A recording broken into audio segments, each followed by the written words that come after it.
우리가 같이 읽은 이 본문 말씀은 예수님께서 부활하신 후에 제자들에게 나타나신 말씀을 우리가 봤습니다.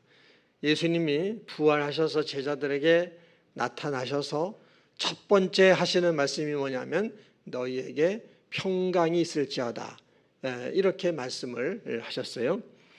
19절에 그렇게 말씀하시고 21절에도 예수께서 또 이르시되 너희에게 평강이 있을지어다, 이렇게 말씀을 하셨습니다.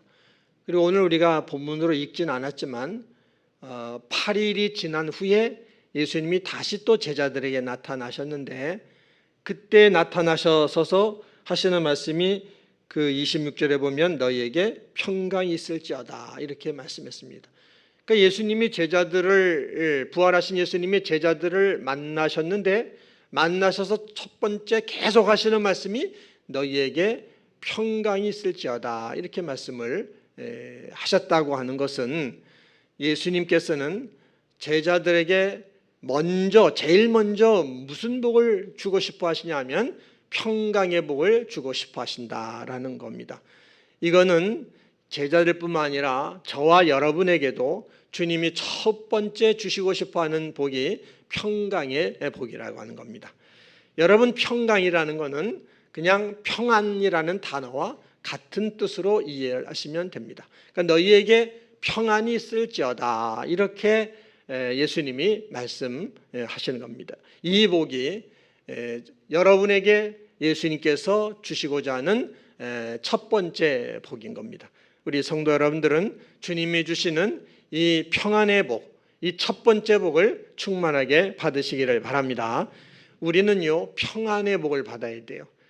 왜냐하면 평안해야, 이 평안의 복을 받아야만 그 다음에 다른 복들도 받을 수가 있어요. 우리가 평안해야, 평안이 있어야, 그래야 사랑해야 될 때 사랑도 할 수가 있는 것이고, 평안해야만 기뻐할 일이 있을 때 또 기뻐할 수도 있는 것이고, 평안해야만 꼭 참고 인내해야 될 일이 있을 때는 또 인내도 할 수가 있는 거예요. 평안이 있어야, 그래야 헌신을 한다든지 충성을 해야 되는 일이 있을 때 헌신도 하고 충성도 할 수가 있어요. 우리가 요즘에 이렇게 전도, 6차 새생명 전도 축제를 진행하며 전도하고 있습니다. 목요일은 나가서 노방전도도 하고 하는데, 여러분, 전도하는 것도 그 부담이 되잖아요. 근데 우리에게 평안이 있어야, 그래야만 전도도 할 수가 있는 겁니다. 그래서 평안이 있어야 다른 모든 복도 다 이게 받을 수가 있기 때문에 이 평안의 복을 먼저 받아야 됩니다.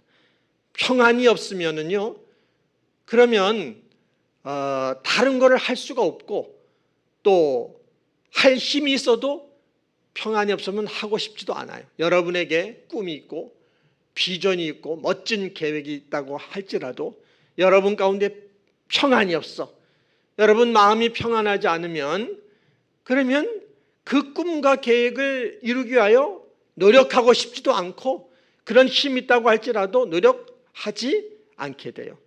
평안하지 않으면 노는 것도 재미가 없어요. 평안하지 않으면 그러면 밥 먹는 것도 먹고 싶지가 않단 말이죠.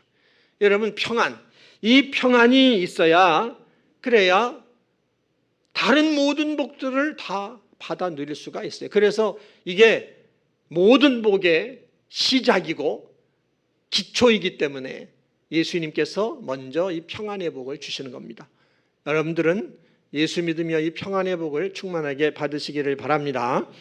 그런데 예수님께서 우리에게 주시는 이 평안이 어떤 평안인지를 이해를 하셔야 됩니다. 예수님이 우리에게 주시는 평안은, 저나 여러분에게 주시는 평안은 여러분 안에 있는 영에게 주시는 평안이에요. 여러분들은 육신이 있지만 여러분의 육신 안에는 영이 있어요. 영이 뭐냐면은, 이 영은 영이신 하나님을 아는 기능을 하는 것, 영이신 하나님을 만나는 것이 우리 안에 있는 영이에요. 그리고 영이신 하나님께 찬송하고 영이신 하나님께 기도하고, 이렇게 여러분들이 예배를 드리잖아요. 여러분의 몸이 왔지만 예배를 드리는 것은 여러분 안에 있는 영인 겁니다. 하나님께 예배를 드리는 것. 그리고 그 하나님과 함께 우리가 세상에서 이렇게 육신의 몸을 입고 살지만은 그렇지만 하나님과 함께 인생을 살게 되는 것, 그것이 여러분 안에 있는 영인 것이고, 육체가 죽어도, 우리가 육체가 죽는 날이 오잖아요. 죽어도 그래도 하나님과 함께 영원히 살게 되는 여러분 안에 있는 영은 그런 것이다 라는 겁니다. 이 영이, 여러분 안에 있는 영이, 하나님께서 여러분에게 모든 걸 주셨는데 하나님께서 여러분에게 주신 생명의 근원이 바로 여러분 안에 있는 영이다 라는 겁니다. 나무로 말하면 나무의 뿌리와 같은 거예요. 이 영, 여러분 안에 있는 영, 이 영이 살아야 돼요. 영이 살아야 모든 것이 살게 돼요. 영이 살아야 마음, 혼이라고도 하는데 이 마음이 살게 되는 거고, 육신도 살게 되고 인생이 살게 되는 거죠. 그래서 여러분 안에는 이 영이 있어요. 이 영에게 예수님이 평안을 주신 겁니다. 그러니까 예수님이 주신 평안은 여러분 안에는 영이 있는데 그 영 안에 주신 평안입니다. 우리가 죄 가운데 살 때는 이 영 안에 평안이 없었어요. 죄가 이 영을 다스리고 있었기 때문에, 죄가 영을 지배하고 있으니까 영이 불안했어요. 영이 불안하고 영이 낙심 가운데 있을 수밖에 없었습니다. 죄 가운데 살 때는 죄가 육신도 다스리고 영도 지배하니까 말이죠, 우리의 영이 하나님을 알지를 못했어요. 그 하나님을 만날 수도 없었고, 하나님이시는 사랑을 받을 수도 없었고, 하나님이시는 은혜와 복을 받을 수도 없었어요. 그냥 죄 가운데 있을 때는 우리의 영이 늘 불안하고 낙심 가운데 있고, 그냥 영은 자유하고 평안해야 되는데 불안 가운데 있으니까 늘 탄식을 하는 그런 상태에 있었던 것이 여러분 안에 있는 영이에요. 그런데 예수님께서 이 땅에 오셔서 예수님 자신의 생명을 십자가의 대속의 제물로 바쳐주셔서, 그래서 죄가 지배하고 있던 그 죄가 우리의 영과 육을 지배하고 있었는데 그 죄에서 자유를 얻게, 여러분의 영이 죄에서 자유를 얻게 해주셨고, 그 다음에 성령을 보내주셔서 여러분의 영이 성령 안에서 성령 살게 되고 성령님과 하나가 되게 해주신 겁니다. 그래서 여러분들의 영이 이제는 성령 안에서 평강을 누리게 되었다, 평안한 복을 받게 되었다 하는 사실을 여러분들이 믿으시기를 바랍니다. 여러분들은 여러분 자신에 대해서 어떻게 생각합니까? 여러분들이 누구라고 생각해요? 진짜 여러분들은 누구라고 여러분이 생각을 합니까? 지금 눈에 보이는 여러분, 눈에 여러분들에게 보이는 여러분이 진짜 여러분이라고 생각합니까? 지금 여러분들에게 보이는 지금 보이는 여러분들은 진짜 여러분이 아니에요. 지금 여러분이 아무리 이뻐 보이고 아무리 멋있어 보이고 그렇다 할지라도 여러분에게 보이는 여러분은 진짜 여러분들이 아닌 겁니다. 여러분의 여러분의 눈에 보이는 그거는 진짜 여러분들이 아니에요. 육이라는 것은 변하는 거예요. 육신은 아기로 태어나면 성장하고 자라가잖아요. 이래 자라가면서 계속 변한단 말이죠. 나이가 들면 아름다웠던 것도 쭈글쭈글 주름살이 생기게 되고, 멋있고 예뻤던 사람들도 70 넘으면은 못생겼던 사람이나 이뻤던 사람이나 다 똑같아져요. 다 변해요. 그렇게 변해서 늙다가 흙으로 돌아가는 것, 그것이 육신이에요. 육신은 끊임없이 변하는 거예요. 그런데 사람들은 이런 자신의 눈에 보이는 이 육이 자신인 줄로 알고, 이 육이 잘 되게 하려고 육의 성공을 위하여 인생의 모든 것들을 바치며, 그러며 몸부림치며 사람들은 살아가고 있다 하는 것입니다. 그러나 진짜 여러분은 눈에 보이는 육이 아니라 여러분 안에 있는 영, 영이 진짜 여러분인 것입니다. 여러분 안에 영은 변함이 없어요. 변하지 않아요. 이 영이라는 것은요, 세월이 흐를수록 나이가 들수록 더 새로워져요. 더 싱싱해지고 더 새로워지는 게 영이고, 영은 죽음이라는 게 없어요. 영은 영원히 사는 것, 이것이 영인 것입니다. 이 영, 여러분 안에 있는 영이 진짜 여러분인 것입니다. 예수님께서 평안을 주셨는데 그 평안은 어디에 주신 평안이냐? 진짜 여러분들인 여러분 안에 있는 영에게 주신 그런 평안인 겁니다. 사람들은 평안이 중요하다 하는 것을 잘 알고 있어요. 그래서 사람들은 만날 때마다 인사가 다 그거예요. 안녕하세요, 그렇게 얘기해요. 영어로 말하는 사람은 굿모닝 그러고, 유대인들은 샬롬 그런단 말이에요. 다 같은 얘기야. 안녕하세요, 이 말이면 평안하시냐 이렇게 묻는 거예요.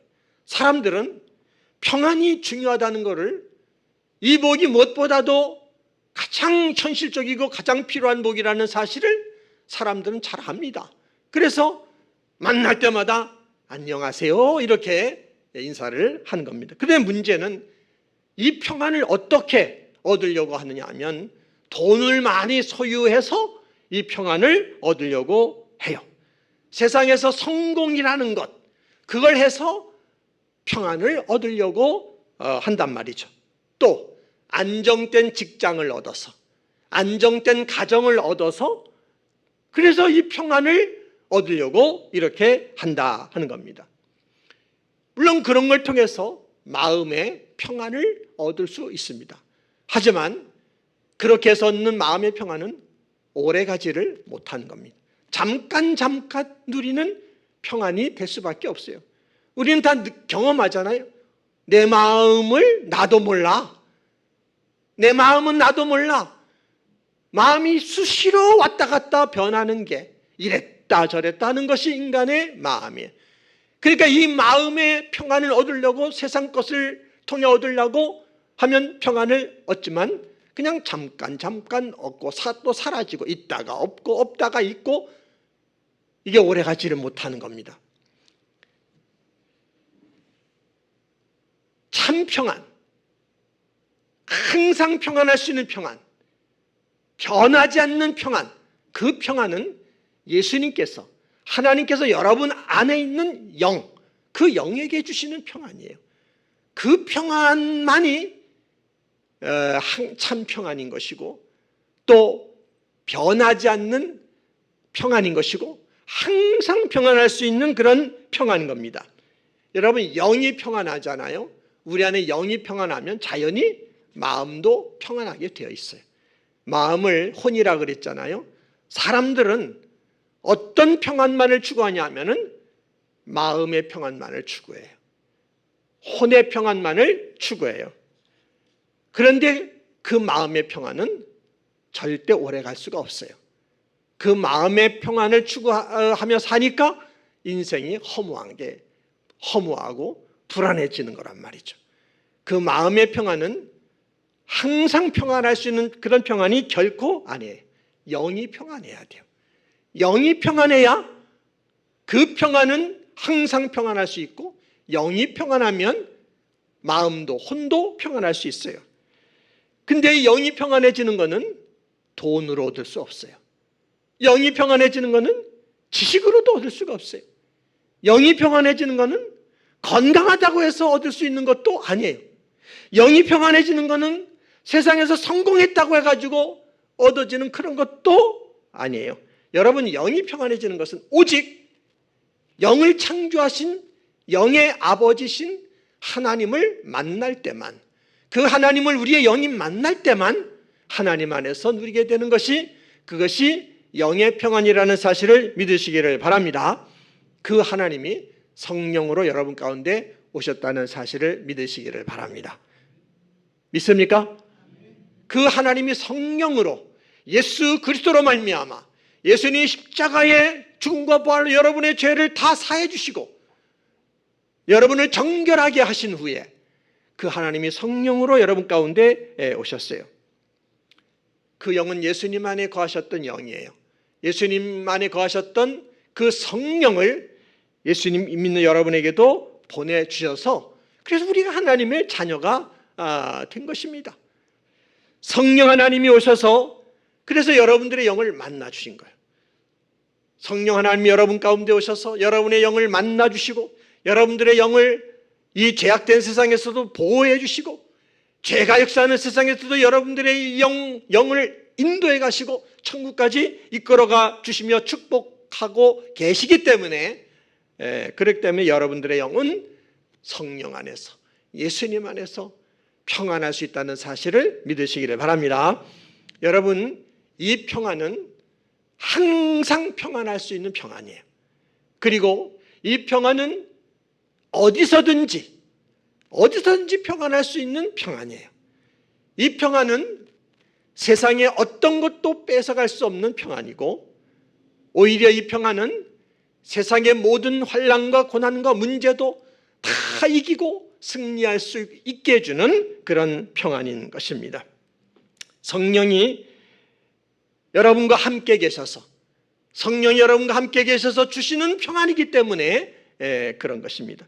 여러분, 성령이 여러분과 함께 하신다는 것은 하나님이 여러분과 함께 하신다는 뜻이고 부활하신 예수님이 여러분의 영과 함께 하신다는 그런 뜻입니다. 그렇게 하나님께서 여러분들의 영과 함께 하셔서 주시는 평안이기 때문에 하나님이 여러분의 영에 함께 하셔서 주시는 평안이니까 이 평안은 세상에 뭐가 뺏어갈 수 있겠어요? 아무것도 뺏어갈 수가 없고 오히려 여러분들은 이 평안을 항상 소유할 수가 있고 그 평안을 가지고 여러분들은 세상을 넉넉하게 이기고 승리할 수가 있습니다. 여러분, 예수님이 십자가에서 죽으신 것을 생각해 보세요. 주님이 십자가에 달려 돌아가실 때 그 고통은요 언어로 표현할 수가 없는 고통이죠. 그거는 너무너무 큰 고통입니다. 근데 그런 고통 속에 십자가에 죽으시면서도 뭐라 그랬었습니까? 자기를 십자가에 못 박는 사람들을 위하여 기도하잖아요. 아버지, 저들의 죄를 용서하여 주세요. 저들이 하는 일을 지금 저들은 알지 못해서 그렇습니다. 용서해 주세요. 그들을 용서하시면서 십자가에 죽어가시잖아요. 어떻게 그렇게 하실 수가 있을까요? 예수님의 영은 너무너무 평안하기 때문에 그런 거죠. 예수님의 영 가운데는 하나님 아버지가 함께하여 주시고 그 하나님 아버지께서 성령으로 오셔서 함께해 주시기 때문에 예수님의 영은 너무너무 평안한 거예요. 육체는 너무 고통스럽지만 영은 평안하니까 자기를 십자가에 못 박는 사람들을 위해서도 저들의 죄를 용서해 달라고 기도하실 수가 있었던 겁니다. 성경에 이런 얘기들이 엄청 많아요. 바울과 실라를 생각해 보세요. 바울과 실라가 빌립보 지역에 가서 전도하다가 박해를 받았어요. 붙들려 가지고 매를 많이 맞고 말이죠. 채찍질을 당하며 매를 많이 맞고 그냥 손과 발이 착고에 채워져 가지고 감옥에 갇혔어요. 바울과 실라가. 내일이면 죽을 수도 있어요. 얼마나 불안하고 두려운 상황입니까? 그런데 바울과 실라가 뭐합니까? 찬송하고 기도를 했지 않습니까? 바울과 실라가 말이죠. 그 감옥 안에서 내일이면 죽을 수도 있는데 찬송하고 기도했다. 그것도 작은 소리로 한 게 아니라 그 옥이 그냥 다 옆에 있는 사람들이 다 듣기도록 그렇게 큰 소리로 찬송하고 기도했어요. 어떻게 그렇게 할 수가 있었을까요? 그들의 영이 너무너무 평안하기 때문에 그런 것입니다. 성령이 그들과 함께 하시기 때문에 부활하신 예수님이 성령으로 그들에게 오셔서 함께 하시기 때문에 그들의 영이 너무 평안한 거예요. 그 사람들은 내일 죽을 수도 있어요. 설령 죽는다 할지라도 두렵지가 않아. 죽음이 두렵지가 않아. 육체는 죽어도 그들의 영은 하나님 나라 천국에 예수님과 함께 갈 것이 확실하니까 이들의 영이 너무 평안한 거예요. 영이 평안하니까 그렇게 찬송이 나오고 기도가 나왔던 거예요. 예수님의 제자들은 다 순교했어요. 베드로도 이제 순교를 했는데 따르는 얘기에 의하면은 베드로도 십자가에 달려 순교를 했는데 베드로가 그랬대요. 나는 예수님과 같이 똑바로 십자가에 달려 나는 죽을 자격이 없습니다. 나는 거꾸로 매달아 주세요. 그래가지고 십자가에 거꾸로 매달려서 죽음을 당했다고 하는 얘기가 있어요. 여러분, 베드로가 그렇게 할 수 있었던 것이 뭘까요? 똑같은 이유예요. 그의 영이 너무 평안하기 때문에. 그 육체는 고통 가운데 죽을지언정, 육체라는 거는 죽을 때 다 고통스러운 거잖아요. 이렇게 죽든 저렇게 죽든 육체가 죽는 거는 고통이고 죽음은 다 오게 되는 건데 베드로의 영은 너무 평안해요. 부활하신 주님이 성령으로 오셔서 자신과 함께 하시기 때문에 그 영은 너무 평안하니까 나는 예수님께 너무 죄송스러워서 예수님과 같이 그렇게 똑같이 십자가에 똑바로 달려 죽을 자격이 없어요. 거꾸로 나를 매달아 주세요. 이렇게 한 것입니다. 이렇게 예수님께서 여러분의 안에 있는 영에게 주신 이 평안이라는 것은 이 세상에 어떤 것도 뺏어갈 수 없는 평안이라는 것입니다. 세상의 환난도 고난도 질병도 죽음도 가난도 어떤 것도 뺏어갈 수 없는 평안이고, 여러분이 평안을 누리기만 한다면, 이 평안을 여러분이 소유하고 누리기만 한다면 이 평안을 가지고 세상의 모든 것들을 다 이기고 승리할 수가 있는 겁니다. 여러분들은 여러분의 안에 있는 영에게 예수님께서 이 평안을 주셨다는 사실을 믿고 여러분의 영은 그 항상 영적 평안, 이 평안을 충만하게 누리시기를 바랍니다. 어떤 상황에서도 그 평안을 누리세요. 가난이 와도 그 평안은 누리시고, 질병이 와서 몸이 아파 죽을 것 같아도 그래도 그 평안은 누리시고, 자녀가 속을 썩인다 할지라도 그 평안은 누리시고, 여러분들이 하는 일, 사업이 잘 안 되고 망할 것 같다 할지라도 그렇다 할지라도 그 평안을 누리시기를 바랍니다. 여러분이 그 평안을 누리잖아요. 그럼 그 평안 속에 성령이 역사하시는 거예요. 그 평안 가운데 성령이 일하셔서 여러분의 인생 속에 있는 모든 고난과 시련과 환난과 문제도 성령 하나님이 전부 다 복이 되게 해주신다는 사실을 믿으시기를 바랍니다. 그렇게 믿으시고 그 평안을 누리세요. 여러분들이 교회 다니고 예수 믿는 이유는 구원받기 위해서 여러분들이 다니잖아요. 구원이 뭐예요? 구원이 뭐냔 말이에요. 잘 아셔야 돼요. 예수님이 여러분을 구원하신 것은 여러분 육신이 아니야. 육신은 여러분 죽게 돼 있어요. 여러분의 육신을 구원한 것이 아니라 여러분 안에 있는 영혼을 구원하신 것을 믿으시기 바랍니다. 영혼을 구원한 거예요. 그래서 영혼이라고 얘기해요. 근데 이거를 좀 분리해서 생각해야 돼. 영은 영이고 혼은 혼이야. 혼이라는 거는 마음이야, 마음. 지성과 감성과 의지가 들어있는 이게 혼이에요. 근데 이 영이 뭐냐? 마음의 뿌리야. 혼의 뿌리가 영이에요. 영이 구원받으면 혼은 자연히 영을 따라 구원받게 돼 있어요. 그래서 영혼 구원이라고 말하는 거죠. 영이 구원받으니까 혼이 자연히 따라와서 구원받는 결과가 오는 겁니다. 그래서 영혼 구원이라고 말하는 거예요. 그 본질 뿌리는 영이라는 것입니다. 이 영을 예수님이 구원해 주신 거죠. 영을 구원해 주시니까 혼까지 구원받아서 영혼 구원 받게 된 겁니다. 여러분, 천국이 뭡니까? 천국이라고 하는 것, 여러분들의 안에 하나님이 주신 하나님의 생명의 영, 그 영이 여러분들에게 성령이 오셨고 그 성령 여러분과 함께 계신 사실을 믿고 그 믿음 안에서 여러분들의 영이 평강과 희락을 믿음 안에서 누리고 있는 상태, 그 상태가 천국인 것입니다. 성령께서 여러분의 영 가운데 오셔서 여러분의 영과 하나가 되고 여러분의 영을 보호하고 인도하시는 사실을 믿고 그 믿음 안에서 여러분의 영이 평강을 누리고 기쁨을 누리는 상태, 그것이 천국인 것입니다. 성령이 여러분의 영과 함께 하시는 사실을 믿고 여러분들의 영이 평안을 누리게 되면 그러면 여러분의 영혼이 잘 되게 되는 것이고, 영혼이 잘 되면 범사가 잘 되게 되고 육신도 강건하게 되는 복이 따라오게 되는 것입니다.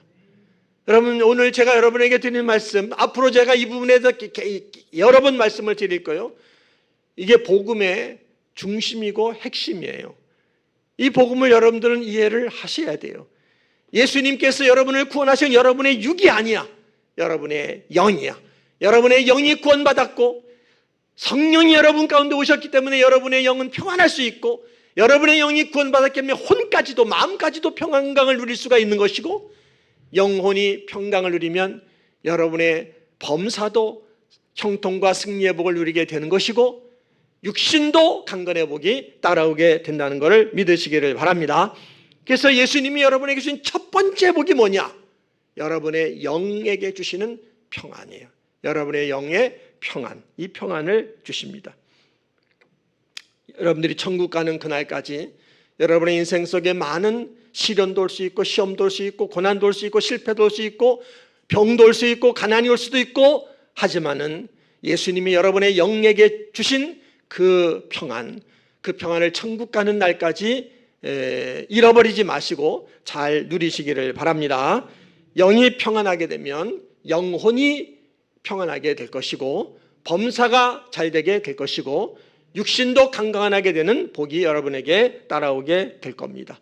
이 복을 누리시기 바랍니다. 이번 추석 명절에도 주님이 여러분 영께 주신 그 평안이 있게 되기를 바랍니다.